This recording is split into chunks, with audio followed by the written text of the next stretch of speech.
к мысу радости, к скалам печали, к островам ли сиреневых птиц.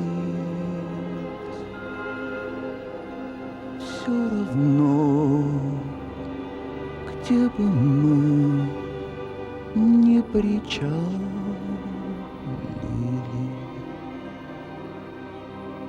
не поднять нам с тобой ресниц.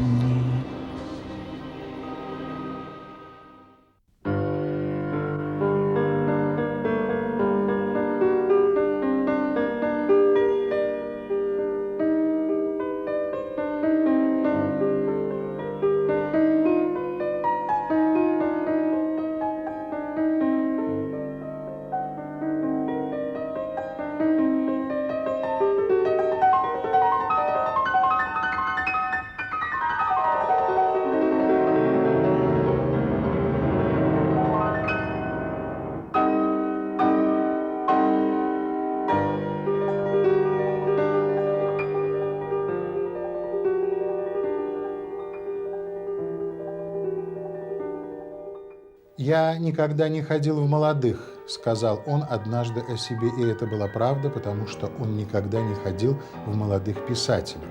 Когда ему было 30, а это было в 1951 году, он получил Сталинскую премию за роман «Глубокое течение».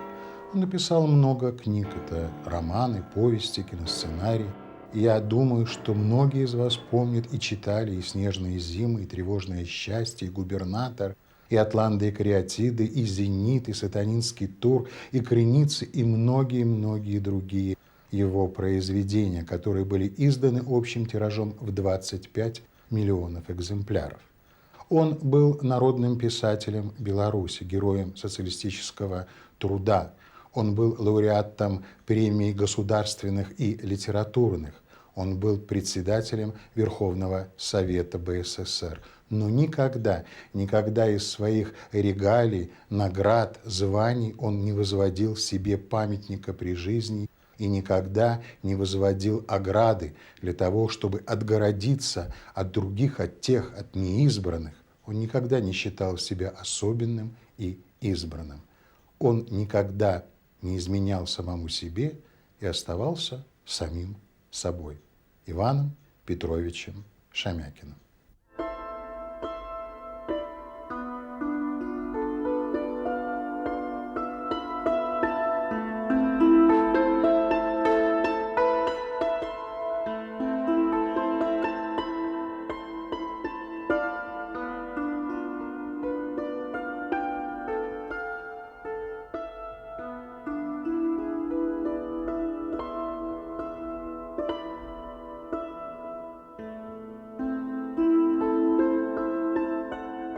Без Івана Петровича Шамякіна адчуваю сябе сіратліва. Думаю, што гэтак жа павінен адчуваць і саюз пісьменнікаў, ды і ўся наша Беларусь. Таму што Іван Петрович Шамякін асоба неардынарная, чалавек унікальны. Ён верны сяброўству. Боже мой, колькі было сустрэч з ім, земляком. У яго памяць незвычайная. Ён помніў маю жонку Ніну, маіх дзяцей, унукаў, заўсёды перадаваў прывітанне і цікавіўся, як яны жывуць. Апошнім часам мы сазвоньваліся, я прасіў Івана Петровича, напішыце для дзяцей кніжку, для маленькіх. Круціўся ў яго пад рукамі яго ўнучак Ванька. Вось нават у мяне здымак ёсць, апошні здымак па сутнасці. Іван Петрович, Ванька і я на Новы год мы сустрэліся. Ён падпісаў здымак сам. І ён паспеў напісаць некалькі апавяданняў для вясёлкі. Мы друкавалі там пра свайго ўнука Ваньку. Як ён умеў падабраць сюжэт простага апавядання. І сюжэт аповесці, і сюжэт рамана. Вось, скажам, пра Ваньку. Ванька сядзіць, позираю в окно и деду рассказываю, какие машины ходят по улице, марки машин. А дед не ведает их марок машин. И он написал оповедание «Ванька автомобилист». Выдатное оповедание. Помню, приходит Макаёнок, и Шамякин ему скардится. Слухай, Андрей, читал сегодня «Батьку Дюма». И ведаешь, что кольки он романов написал, а як он умел погулять и с женщинами. Макаёнок усміхнувся, зірнув на його, каже: «Ваня, хіба він стільки при жінумах сидів, як ти?» К чому я це пригадав? Тому що Іван Петрович був у вірі життя. Ён і старшиня Верховного Совета, ён і член ЦК, ён і в Союзі письменників. Колькі ён протаптав стяжинок у ЦК партії, до Машерова, до того ж, до інших керівників, каб наладити життя письменнику, виділити йому квартиру, телефон, путівку вибити, пробити книжку. Ён клопотився про усіх. Ён був особой, ён був чоловіком, ён був сябром, ён був земляком, ён був щирим, добрим чоловіком.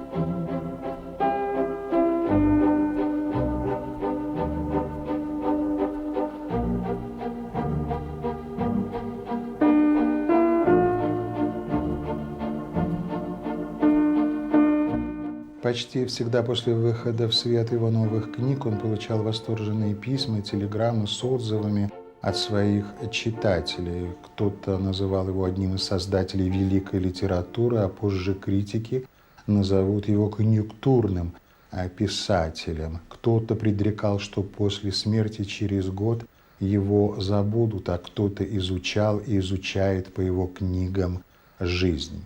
Он работал много и во всем оставался самим собой.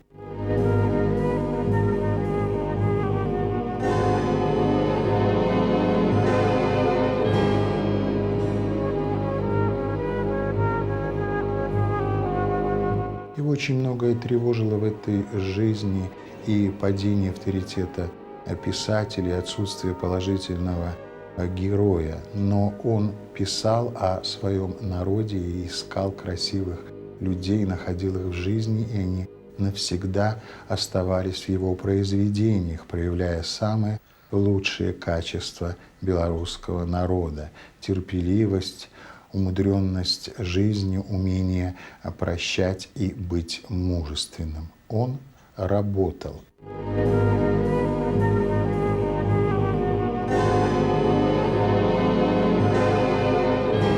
Кстати, о положительном герое. Однажды ему пришлось провести некоторое время в компании новых белорусов, и он сказал: «Найдите мне среди вас положительного героя, и я напишу о нем».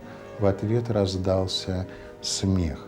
Он был человеком авторитетным и популярным, известным, и многие пользовались этим, и он это прекрасно осознавал, и ходил, пробивал, просил, помогал, когда мог это делать.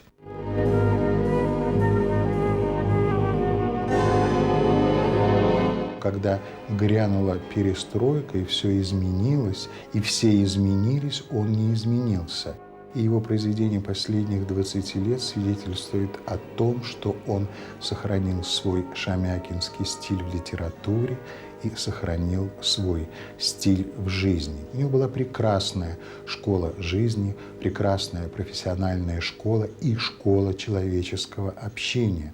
Надо вспомнить о том, что его учителями были Колос, Лыньков, Бровка, и его друзьями были Макаёнок, Танк, Науменко, Савицкий, Кулаковский. Имена говорят сами за себя. И, наверное, о самом главном: если его внуки и дети могли его в чем-то упрекнуть, как деда и отца, они никогда не попрекали его его книгами, его литературой, его творчеством, и он всегда гордился этим.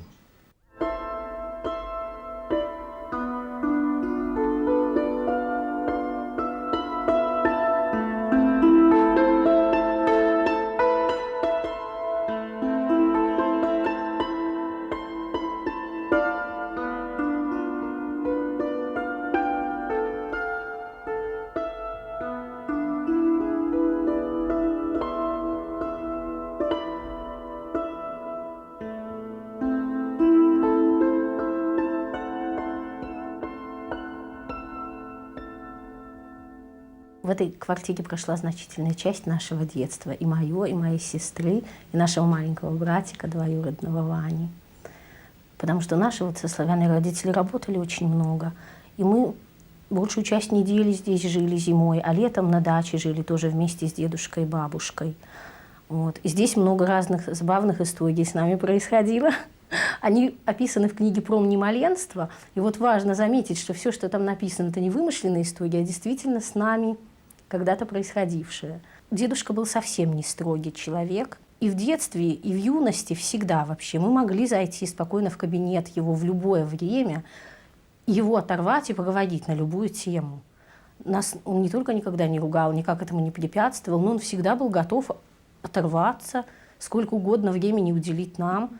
В детстве он с нами играл, истории нам рассказывал, вот невзирая на работу. Но эти часы, которые были затрачены на нас, он потом компенсировал. То есть он просто сидел дольше. Одно из любимых развлечений как бы в детстве с дедушкой. Включал магнитофон, записывал на кассету то, что мы говорим. Мы могли какие-то стихи рассказывать наизусть. Например, он нам Пушкина вслух читал. Я не знаю, как Маша, вот я не помню, маленькая была. Я запомнила многие наизусть, рассказывала им потом наизусть на кассету. И также рассказывали какие-то свои истории. Вот у нас сохранилась такая кассета, где Маша совсем маленькая, 5 лет, она рассказывает свои стихи и сказки. С дедушкиными комментариями. Но потом с каждым годом он становился все строже, как критик, указывал мне на недостатки. Вот. Уже последнее, что я ему показывала, он критиковал серьезно, подчеркивал, где можно сделать иначе. У меня какой-то в учебе был очень трудный период. Я надеялась, что он закончится. Я ему хотела показать как раз свои законченные произведения литературные. Как-то у меня так очень неудачно сложилось, что когда последний экзамен самый был, как раз в этот день умер. Славяна до сих пор художественных произведений не печатает. Они так и лежат в тех черновиках, не показанных дедушке. А я публикую постоянно даже то, что он уже не видел. Вот. Мне в детстве всегда казалось, и в юности, и буквально за несколько, может быть, дней до того, как дедушки не стало, что я очень много с ним общалась в жизни, очень много. Почти все детство, в юности мы постоянно как-то контактировали, но теперь мне кажется, что очень мало. Для меня дедушка образцом трудолюбия, именно трудолюбия и того, как правильно надо строить свою жизнь, всегда будет, потому что у него на самом деле не было приоритетов работа или семья, или общественные какие-то обязанности. И в то же время много-много часов каждый день. Я думаю, что это единственный путь какого-то успеха добиться.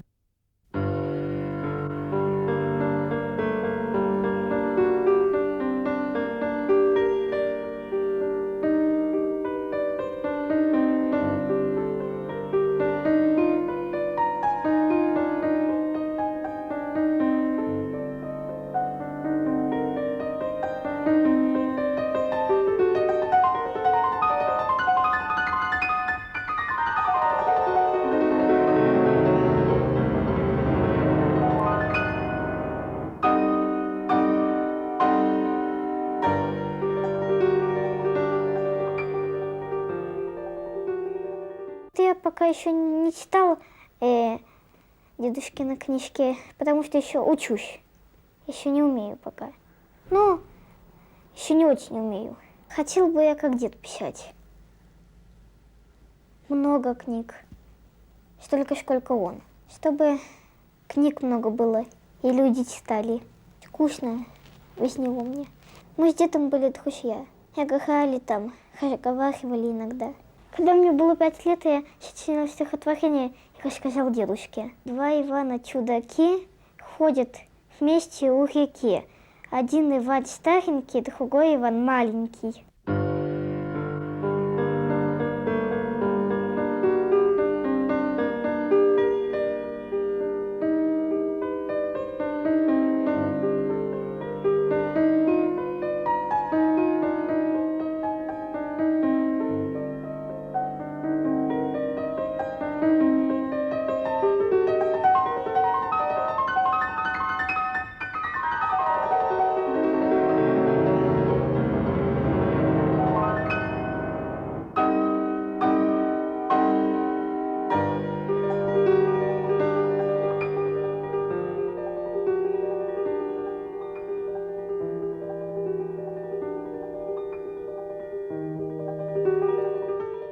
В 2002 году Белорусское общество «Книга» обратилось с анкетой к известным людям Беларуси, в том числе и к Ивану Петровичу Шамякину. И на вопрос, в какой момент в жизни вы считаете самым радостным, он ответил, когда полюбил свою будущую жену Марию Филатовну. Они прожили вместе 58 лет, и брак их был долгим и счастливым, а поженились 1 мая 1940 года. Они пришли в сельсовет, расписались, и у них не было 3 рублей, чтобы заплатить пошлину. Он посвятил ей свои первые произведения, и во многих его других произведениях образ ее периодически возникает. Она осталась в его книгах и живет. Она подарила ему 3 дочерей и сына, и была не просто женой, матерью его детей, она была самым главным человеком в его жизни и самым большим его другом.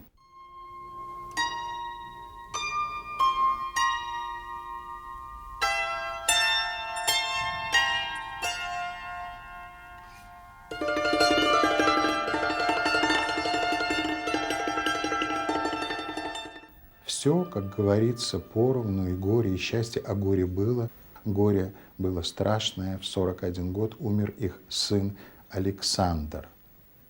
А когда в 1998 году Мария Филатовна умерла, то во многом для его жизнь потеряла смысл. Нет, он не был один, он не был одиноким. 3 дочери – Лина, Татьяна, Олеся, зятья, внучки, правнучка, внук. Кстати, и дочь Татьяна, и его внучки Славяна и Мария удачно выступают на литературном поприще, но дело не в этом. Ведь он лишился самого главного человека в своей жизни и не представлял, как жить дальше.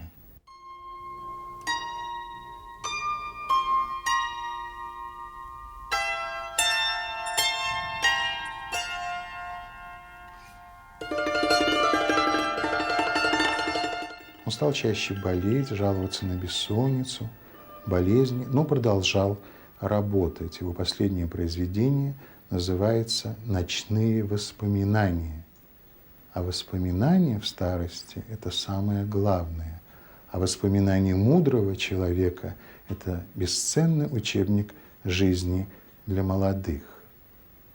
Иван Петрович Шамякин умер 14 октября 2004 года в возрасте 83 лет.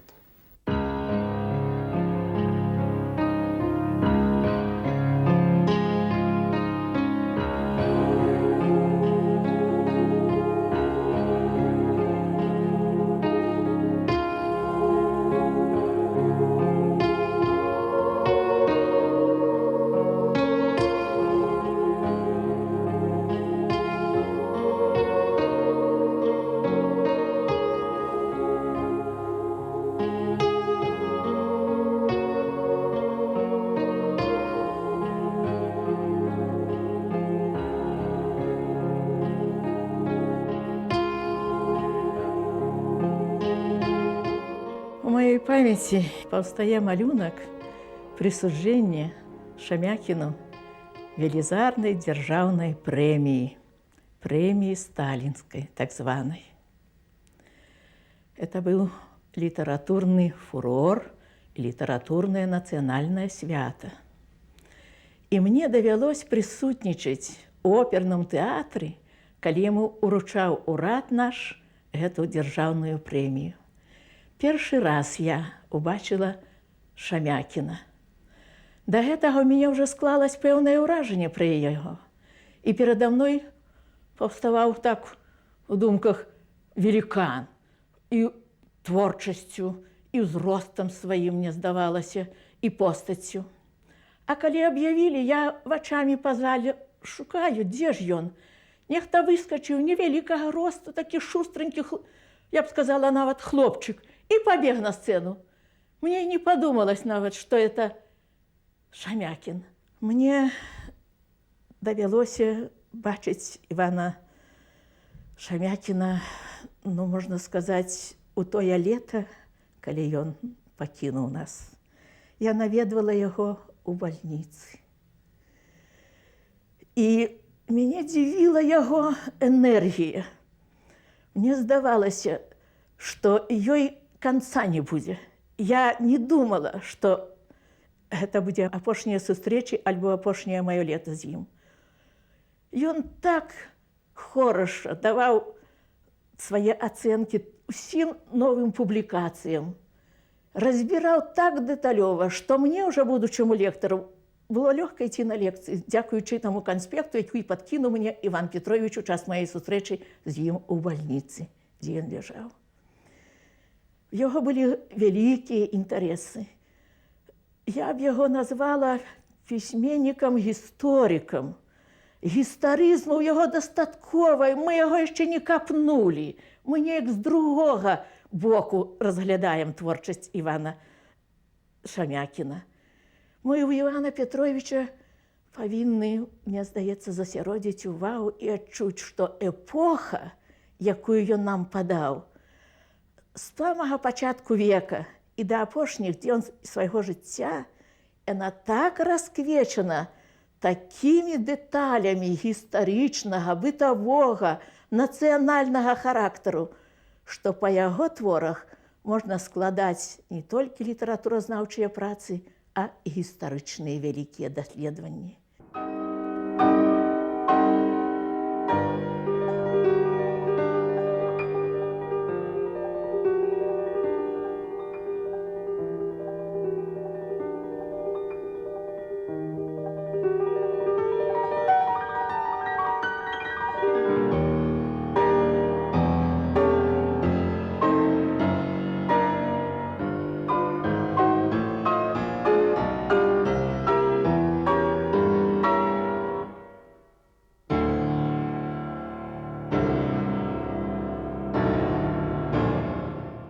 Пронесутся над землей снежные зимы, и для кого-то наступит неповторимая весна, кто-то протянет другому на ладонях свое сердце, а кто-то возьмет чужую боль себе.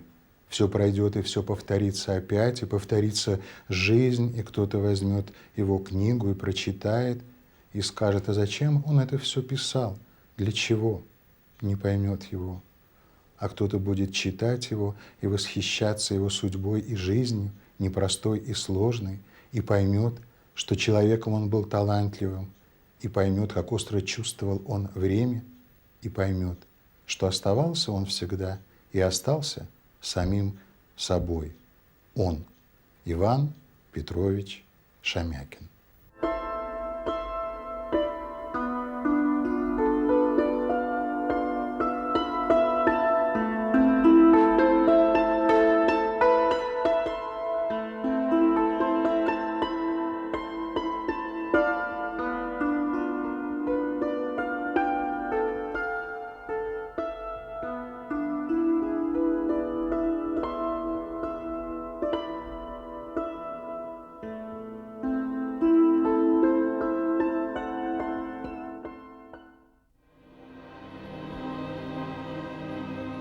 Все равно, где бы мы не причалили,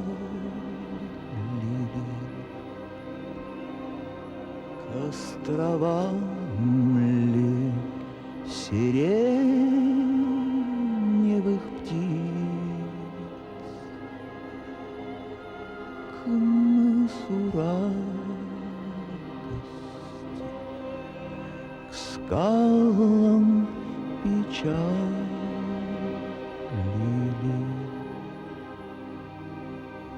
не поднять нам уста.